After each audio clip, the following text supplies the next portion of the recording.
What's up guys, James here for Birmingham Fan TV, and today I'm talking about the Bolton game last night. And once again I'm sitting here the day after a game and thinking to myself, how have we not won that? Now, you know, I might get some Bolton fans watch this, comment on this saying you're so biased, you're so one-sided. No, for me, yesterday, for 75 minutes, we were the better team. I'm not sure many fans would argue that. We were the better team, we were strong, we were dominant, we kept the ball quite well for an away team. And to come away with nothing, I think, was really unjustified. 1-0 was a draw, I could have understood. You know, that would have been a little bit more, you know, Bolton had one or two chances. I could understand a draw, but to lose that game was criminal. Almost daylight robbery, I guess. No, I'm trying to take this from such a neutral perspective, but first thing I want to talk about is the performance before we go anywhere else, and some of the goods and bads from that performance yesterday. Lots of positives to take, as Gary Monk said in his after-match interview again, you know, there's not much you can criticise the team on. They did everything quite well. And I have to agree with him again. We pressed, we harried really well. When we took Kieftenbeld out at Middlesbrough, it was the thing I said we were missing. We were pressing. We didn't press at Middlesbrough. And we invited more pressure. Every game that he's been in since, he presses, he harries. And I think, for me, yesterday, Gary Gardner was the standout player. People may disagree. It's close. I think Hotter also played very, very, very well. But overall, Gary Gardner's really catching my eye. I think he's been a decent capture for us. He's doing the job well. I'd like to see him in there with Craig, actually. But, you know, we'll wait and see how that one goes. Looking at overall the team performance, some great cohesion. Going forward, we tried to hit him on the break quite a few times. I noticed we were trying to get in behind a few times with Magoma and Bogle. But, you know, we just didn't have that end product. I know everyone's going to have said it on Twitter, everyone's going to have said it on Facebook. We just didn't have an end product, and it's kind of baffling me why. Gary Monk's teams have never really looked like struggling to score. But we're struggling. And whether it's a confidence thing or whether it's whether we're just not getting the rub of the green, I would say it's more of a confidence thing more than anything, given my personal opinion. So I'll go over some of the team performance. I'm going to actually do something. I'm going to rate each player's performance. So starting with Lee Camp in goal, I actually was really impressed with him. He made 2 or 3 really good saves last night. Was tested more than he was against Swansea. Don't think Swansea had a shot on target or something like that. And I'm going to give him a 7.5, purely because he made one save in the first half with his feet from a one-on-one. Really good save. And in the second half he made a really good save as well, from a stinging effort. And overall he dealt with most things quite well. The goal he really couldn't do much about. So 7.5 for Camp. From right to left, Colin, much better last night than he was in previous games. Good on the ball. Made some good overlapping runs. I'm going to give him a 7 last night. There's things he could have done better. His final ball, he would have got a 7.5, but he made a pass in the second half where he really should have just put it on a plate for Bogle, and he decided to drill it at Bogle, which really baffled a lot of us. So a 7 for me for Colin. The 2 centre halves, Michael Morrison. Again, he's going to get I'm actually going to give Morrison a 6.5. 1 or 2 of his passes went astray yesterday.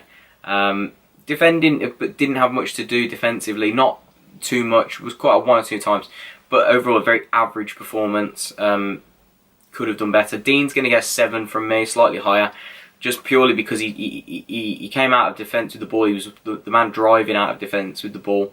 Made some good surging runs. Generally I think he won a corner from one of those surging runs from defence, and tended to find a good pass a bit further up the pitch. So he's going to get a little bit higher, a 7. Pedersen, I thought it was his best game for us, and he's going to get a 7.5 from me. Made some really good tackles, solid in the air. Made some good runs, better runs overlapping. He's definitely gaining confidence. Overall, was solid performance at left back. Couldn't have done much more.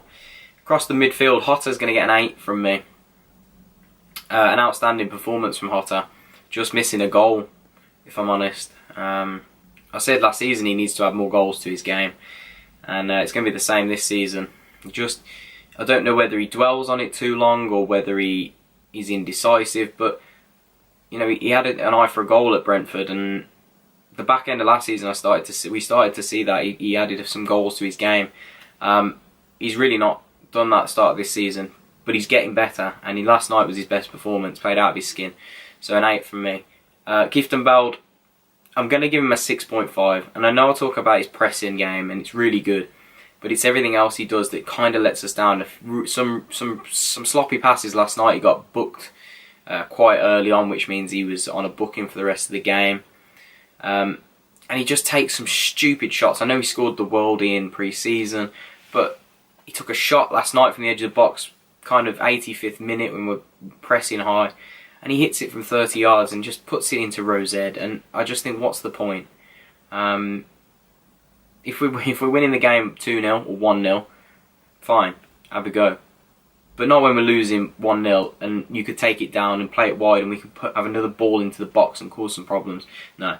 And his passing has always been his weak point, so 6.5 from me. Gardner gets an 8 from me, Gary Gardner. Would have been higher, but his corners let him down massively last night, kept putting him too close to the goalkeeper. But other than that, I thought that his range of passing the last 2 games has been really good.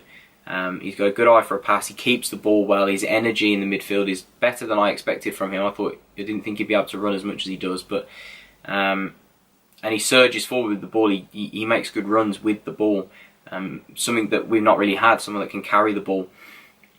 So an 8 from me. Magoma gets a 6.5. I'm going to go with a 6.5 again.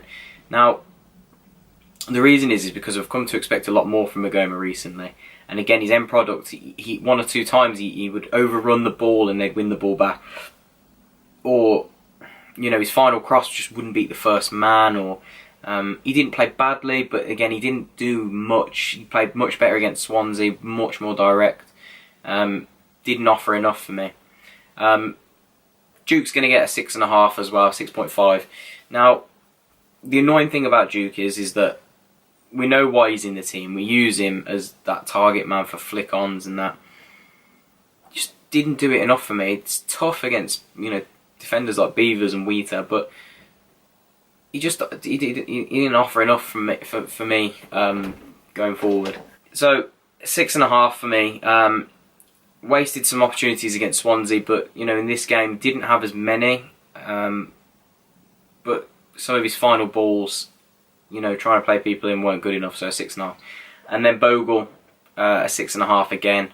A little bit wasteful. He took a few opportunities off people that would have been better suited for, like, I think there was a shot late on 88th minute that he tried to take down and hit on the volley himself and could have just left it to Solomon, Viv Solomon.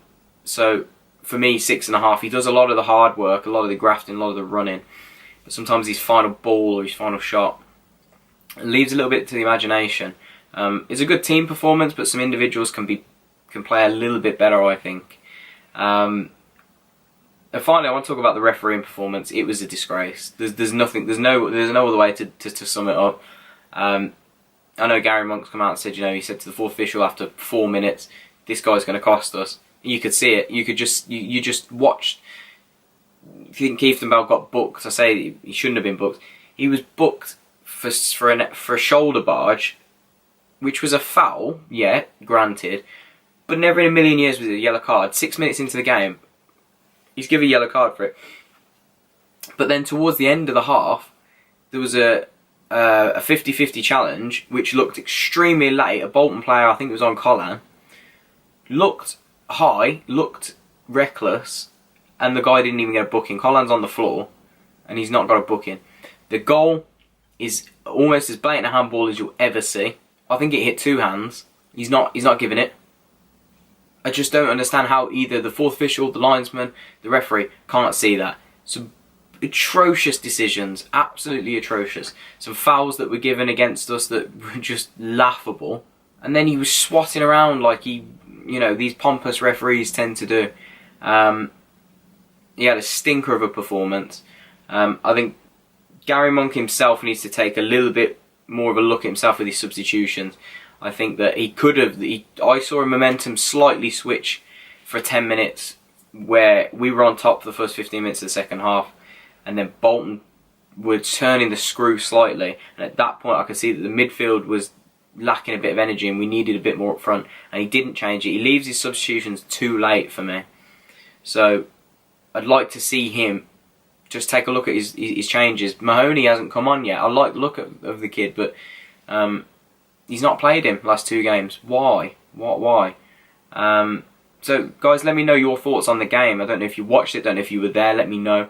And drop me a like and a comment as well.